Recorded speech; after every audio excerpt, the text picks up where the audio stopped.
अंकित सिंह।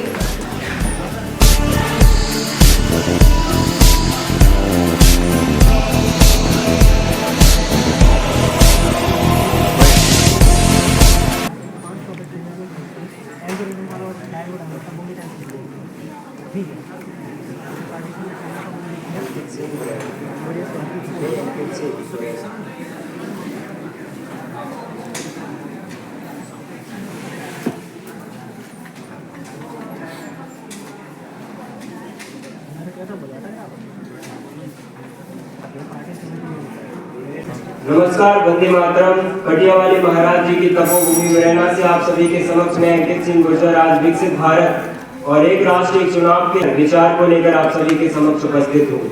मेरी मातृभूमि भारत मानव सभ्यता की आरंभिक 3000 शताब्दियों तक विश्व की सबसे समृद्ध अर्थव्यवस्थाओं में से एक रही है, जिसकी सिंधु सभ्यता की गूंज मिस्र, चीन, यूनान, मेसोपोटामिया तक सुनाई देती थी। वही भारत पुनः एक बार जाग उठा है सिंधु सभ्यता की भव्यता के साथ एक बार फिर से जाग उठा है। वन इलेक्शन वन नेशन के साथ एक बार फिर से जाग उठा है। Make in India, made in India, digital Bharat for local and vocal के साथ 2013 में प्रधानमंत्री श्री नरेंद्र मोदी जी ने पुनः एक बार एक राष्ट्रीय चुनाव की जब विचार हमारे सामने रखा, तो यह विचार माननीय एक विचार न रहकर हमारे 143 करोड़ भारतवासियों के लिए एक उम्मीद बन गए। और मैं एक राष्ट्रीय चुनाव के बहुत सारे फायदे आपको बता सकता हूं।